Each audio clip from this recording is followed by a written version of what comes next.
Un pain au four qui est prêt en moins de 15 minutes. Alors on va pouvoir commencer notre recette en ajoutant 150 ml de lait. Ensuite je vais rajouter 2 œufs et je vais mettre une généreuse cuillère de sel. Il ne nous reste plus qu'à bien mélanger le tout. Moi j'adore le goût de cette recette, vous allez voir. Donc une fois que vous avez terminé cette étape, il est temps de tremper le pain dans le mélange avec les œufs. Donc on va placer les tranches de pain sur une plaque de cuisson par la suite. Et on va pouvoir répéter et terminer l'opération avec toutes les tranches de pain. Voilà, donc de cette façon. Donc comme vous voyez, comme toujours, le procédé est super simple, super rapide.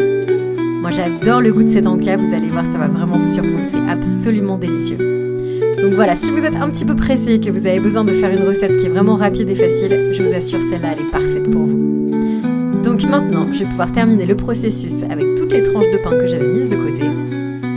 Alors ici, c'est un processus, moi je trouve qu'il est vraiment très satisfaisant. Vous allez voir, c'est la partie très agréable de la recette. Donc une fois qu'on a terminé cette étape, on va pouvoir rajouter le fromage. Donc moi, j'ai rajouté des tranches de mozzarella sur le dessus. Moi, je trouve que ça fait vraiment la différence de rajouter du fromage avec cette recette.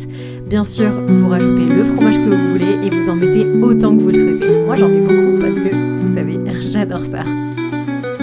Voilà, donc ensuite, je vais pouvoir continuer le reste de la recette et moi, je vais rajouter un petit peu de jambon.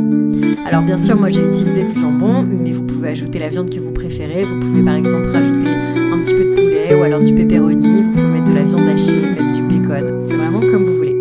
Moi, je sais que ma famille adore le goût de cette recette et spécialement avec le jambon. C'est pour ça que je continue de faire avec ça.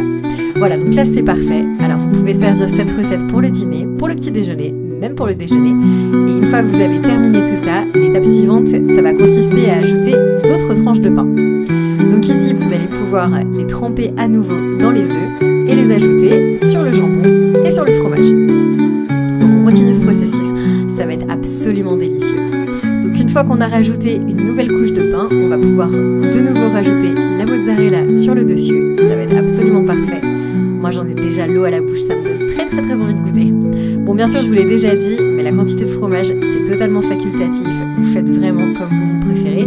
Et bien sûr, vous n'hésitez pas à ajouter d'autres types de fromage. Si vous le préférez, vous pouvez mettre du gruyère, de l'emmental, du parmesan. C'est comme vous voulez.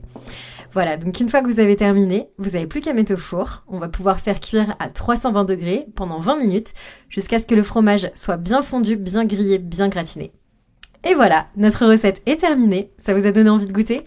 Alors maintenant, je vous conseille d'appeler toute votre famille pour qu'elle puisse essayer. C'est un encas qui est absolument parfait. Vous allez voir, c'est juteux, c'est plein de saveurs.